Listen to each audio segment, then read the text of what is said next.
Good afternoon, good evening, everybody. It is Wind Down Wednesday. Today is September 27th. So excited to talk with y'all tonight about this topic, about parent-teacher conferences. So much for us to discuss this evening. But go ahead and grab what you need to get cozy, and I'll see you back here in about 30 seconds.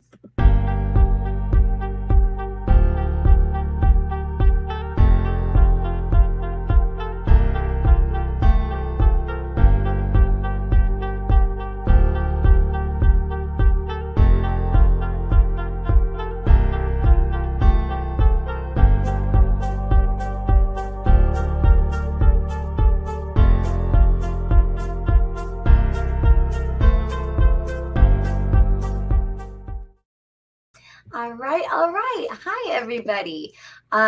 This Wednesday, I am so excited. This has been such a busy week. We've got the ISB Bilingual Directors meeting happening this week. So it was so wonderful to see so many friends and familiar faces today. And we're going into tomorrow with lots more information and lots more opportunities to connect. So very, very excited that we have that happening. And just, again, so much happening in schools and classrooms everywhere. I have been on the struggle bus the past 2 weeks. And I've been in a few different schools and districts and wearing gym shoes. And if you know me, I love wearing my heels and my boots and all of those things. And I love wearing a bright, colorful dress everywhere I go. But I've had issues with my tailbone and my hips for decades, truly just decades. And now I've reached the fun age where if it rains, all of your old injuries just hurt nonstop. So I have just been waddling like a duck for going on 2 weeks now. And I can't sit, stand, lay down without being in pain. So it's been fun. So if you see me out and about and I'm in gym shoes and I'm waddling, that's why. I'm working on it. But y'all, it is persistent. It's not going away. But anyway, so many wonderful things happening in schools, but I wanted to talk about this because I've been in a lot of different schools and districts in the past few weeks, and people are already, starting to prep for their first round of parent-teacher conferences or family conferences or student learning conferences. So whatever your district calls it, I know a lot of people are already getting prepped and ready for those.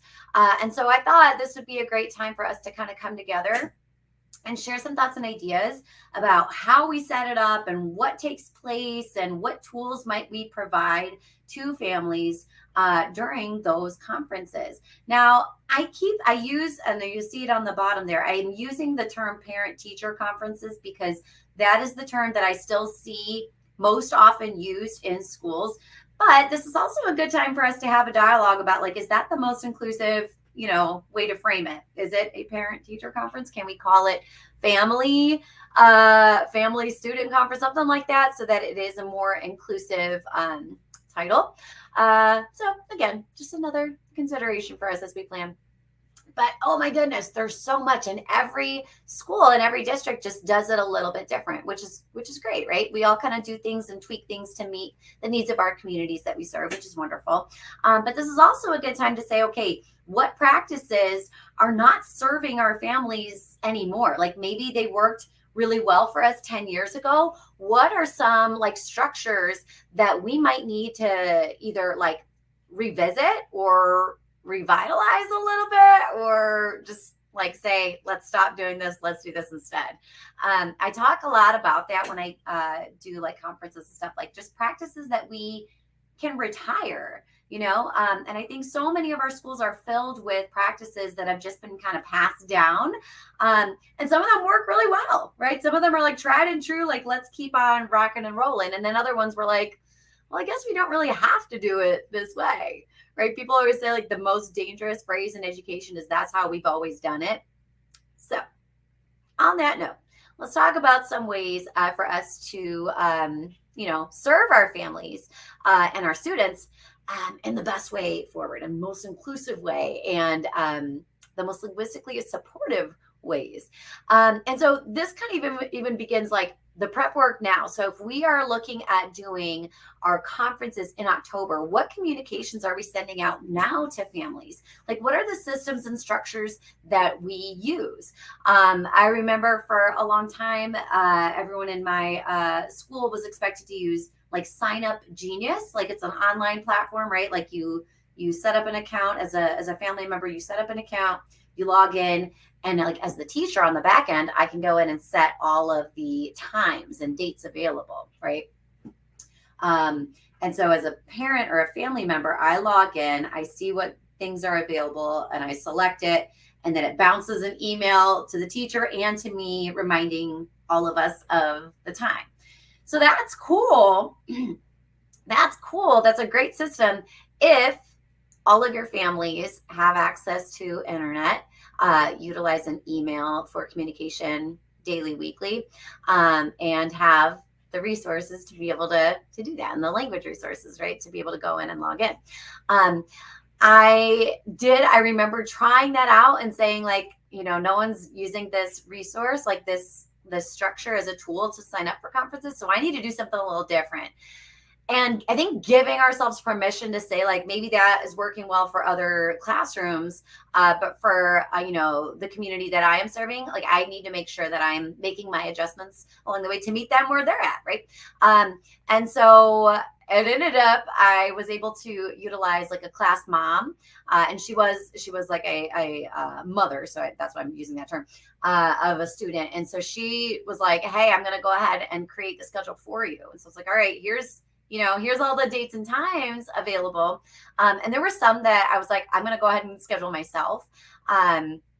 Just, I needed to have that time on the phone, but I can't do that for everybody on my, roster. So it was very helpful to have that family member who was willing to partner with me and help me create that schedule. So certain things that we can talk about as we're beginning to like even just think about structure. So like, how do parents sign up, right? If the expectation is that everybody signs up on a digital platform, a really easy thing to do is to create a screencast that shows the process. Now that might be done by you. It might be done by like a tech coach or an instructional coach or like a district leader, somebody, right? To just kind of walk through the steps. We cannot assume that everybody's using the same, types of systems and structures, right? Because we serve families from all over the community, all over the state, all over the country, and all over the world, right? So everyone has different familiarity and comfort levels with tech. I will also say sometimes families are a little bit resistant to like say, okay, like this is this account, right? The teacher is asking me to create. How comfortable do I feel as a family member entering all that information into a computer? Maybe I don't feel comfortable. So for those families, like if you are, expecting everyone to sign up with that, put a little note at the bottom. If you need help with this, call this number. Or if you need help setting up your conference time, just call Mrs. Spina and y'all can set it up over the phone. Okay. So giving just different pathways, right, into setting up the time at all, I think is super helpful. Another thing to discuss is, do all of these conferences have to be face-to-face? Now, there's certainly some, like, I think it's wonderful as much as we possibly can to have those face-to-face interactions and invite folks into the learning space, right? Like, I want them to see where their child sits in the classroom and like, what the room looks like and how we have things set up and all of those things. But I also know for some families, it is really, really challenging to get all the way to the schoolhouse during this particular window of time, right? During like conference week or the conference day. And so for some families, like I will like put on my communication home, if being face-to-face is a hardship for you, like let's have a phone conference. Like that's totally fine. And again, we might have to be really mindful and intentional, just depending on, what might come up with certain conferences that we're going to have. But like just kind of stretching our flexibility a little bit, right? Remember how flexible we had to be during, like Zoom teaching all those years, like we can still invite some of those things in. We were all on Zoom all the time. So let's go ahead and use it if those needs arise.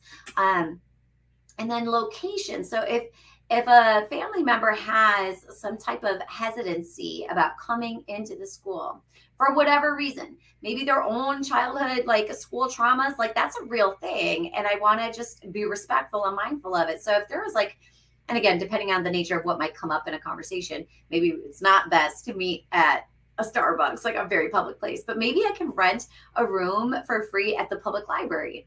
And that's real cool because, you know, the public library, that's there for everybody. And that's really great to get families and kids into our local library. So reach out to your, the libraries in your community, see if you can, use that space. But again, there's such value, I think, in having those conferences take place inside the classroom. But again, location can be hard. Transportation to the location can be hard. And then the other thing is, I know a lot of times, like when we have district or school level communication that goes out that says, information about the conferences coming up, there's something that says like, don't bring your other kids. That might pose a really big hardship on some of our families. So I might say, okay, yeah, I saw the district note about like, don't bring your other siblings, but hey, go ahead and bring them in. I'll have like a little area over here where they can color or draw or like go online or whatever, right? Like a little station that's set up just for them. But we're here to talk about, this student. But please bring whoever, you need to bring, like, we want to just kind of break down some of the barriers that might stand in the way. And then, so however we set up our conferences, when it actually takes place, that moment where we're like, okay, like conference day is here, like this is your day and time. There's a few things that I will do so that the conversation can be super, super helpful. One thing that I'll give in advance is something that looks like this, and it's why contact the teacher. And this is typically something that I would pass out at like a back to school night, like a curriculum night. But this tool, and you can find it on my blog. It's in one of my posts about like communication preferences. I think it's like I'll link it once this is done. It's like the high communication is not a two-way street. It's a highway interchange. So I have a few different templates, but one of them is like reasons why you might reach out to the teacher. And again, all of our families have different expectations of how they might utilize the classroom teacher. So for me, I gave my families like examples of like reasons why you might call me. So one is like, I want to share something great about my child or my family, or I want to talk about ways to help my child, or I want to like participate in this upcoming event, or I want to volunteer. Or my kid wants to participate in something like an after school club or activity, and I would like help signing them up because I don't know how to do that. But she keeps talking about it. She heard there was a chess club. Can you help me get connected to that? And then again, I just give like lots of different examples of ways, like reasons why they might reach out to me. Because again, expectations for, how I'm communicating with my teacher. Maybe I have the understanding that I only contact the teacher if there's an absence, and that's it. Otherwise I shouldn't be reaching out. So I give families this. This is also a great thing to do, like great for all school year long, but it's a great thing to revisit at parent teacher conference time.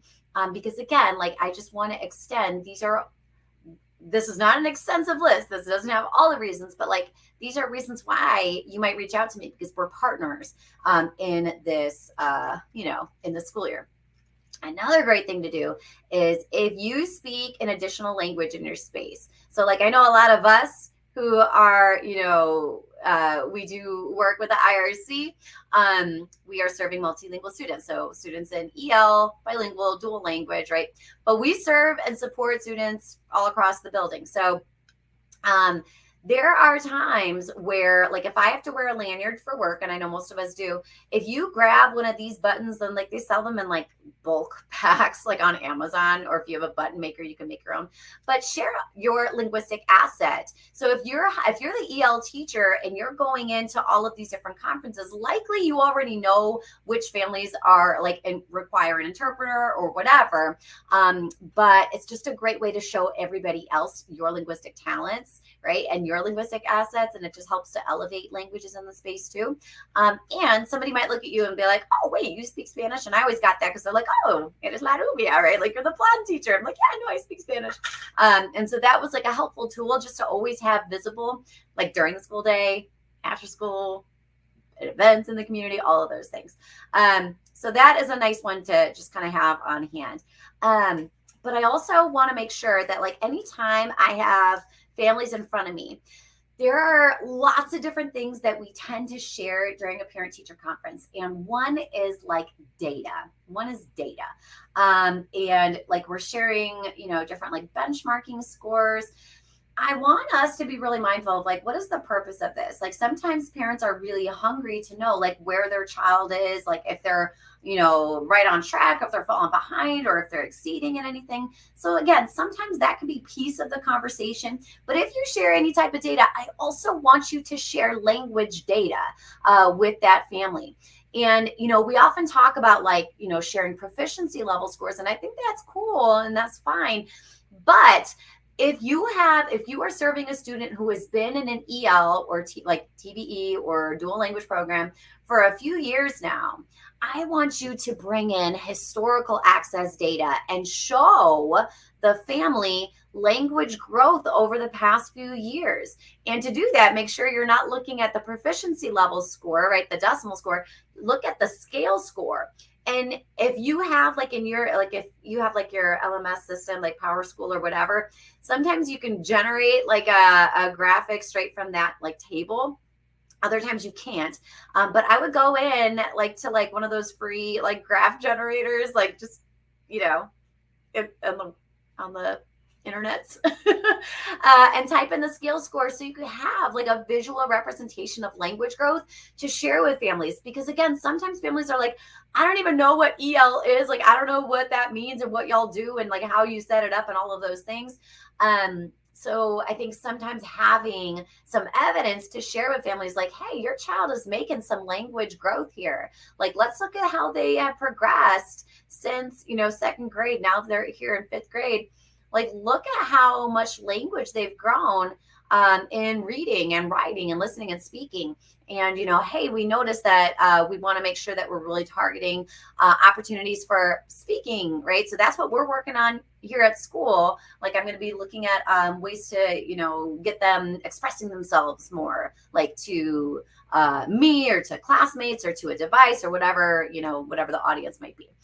So I can give like some concrete examples of how I'm going to be using that data to, drive my instruction. So I think that's helpful, and it's encouraging to families too, because if we bring families and like we're pulling them out of whatever they're doing, if they're working or if they're coming to the school and hauling, all their kids to school, we don't want any family to leave feeling defeated, right? If we're showing all kinds of data, we need to be mindful of which pieces, like are all the pieces of the data showing one thing, and is it negative? Is this family going to leave from the conference feeling defeated, like, oh my goodness, there's just so much, work to be done, or like whatever? So if we have to take a look at that data, we have to be super honest of like, okay, which are the priority pieces that we really need to talk about today? And how do I make sure that this family leaves here feeling like, yes, like we're doing a lot of really great things? Because there's nothing more disheartening and discouraging than having somebody sit across from you at a table and just show you chart after chart after table of like, your students behind. Your students behind in this measure, your students behind in this measure, all of these different things. I would leave feeling completely defeated. So tell me some things that my student is doing really well in, right? I would also really caution us to avoid the compliment sandwich. The compliment sandwich. I remember being taught this in my undergrad of like, hey, if you have to share some hard news or some bad news with families, just deliver a compliment sandwich, right? Like put the bad news in between two good pieces. Let me tell you, the compliment sandwich, it's phony baloney. It's phony baloney. And if we're giving families like a steady diet of like a good communication home, positive communication home, we don't need to force feed anybody a compliment sandwich. Many times when we try that compliment sandwich method, it's like taking three very unrelated things and like serving it, right? Like, here you go. And so if I am the recipient of the compliment sandwich and you're telling me three very unrelated things, I'm like, okay, well, wait a minute. Is my child doing well or not? Right? Like, okay, well, your child was so helpful on the playground yesterday. They're failing, all of their content classes, but they were so nice in music. And you're like, number one, like, what's the relation between these three things? Like, it just doesn't feel authentic. You know what I mean? And we don't want anyone receiving that compliment sandwich and saying like, this feels fake. This feels inauthentic, right? Like, let's just have a good dialogue, right? And let's make sure we are giving the family some encouragement. Another really big thing to mention at these conferences is, how are we communicating to the family how much we value and love their heritage language? So we cannot tell any one family, it's so unethical, and it's very immoral to say to a family like, you need to concentrate on it. No, they're languaging using all their capacities, and let's continue that. So I always said to families, like, make sure that you're continuing to like have dialogues in Arabic or in Gujarati or in Mongolian, whatever your language at home is. Make sure you are still utilizing, right, your heritage language. That's a huge piece who our students are and who our families are. And I still, to this day, I still hear stories from families who will tell me, oh, Mrs. Spina, like, my pediatrician told me, get ready. My pediatrician told me that we shouldn't be speaking this language or that language at home because it's confusing them. And I should try to speak just English at home.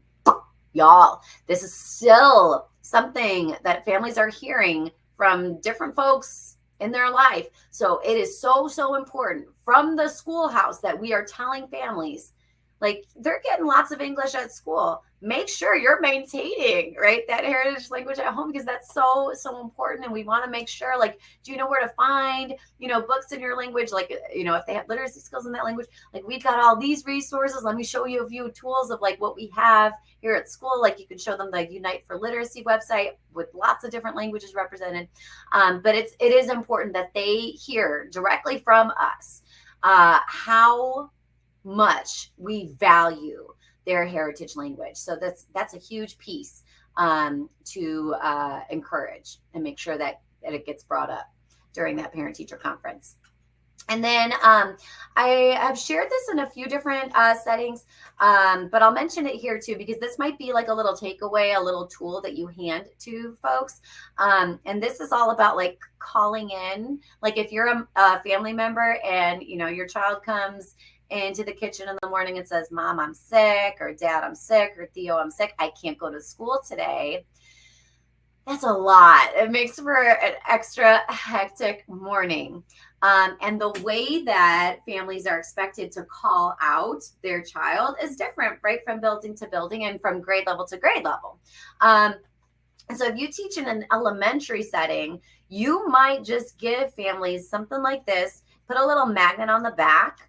This is just a piece of paper that I laminated. It's not fancy, but it just says, to report an absence, call this number before this time.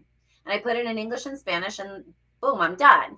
But this is just super helpful. Like, so for me as a mom, I make these for my own house because I get so stressed in the morning. Like, wait, what is the number? Like, and then I'm trying to find it on the website. I can never find it before coffee and all of those things.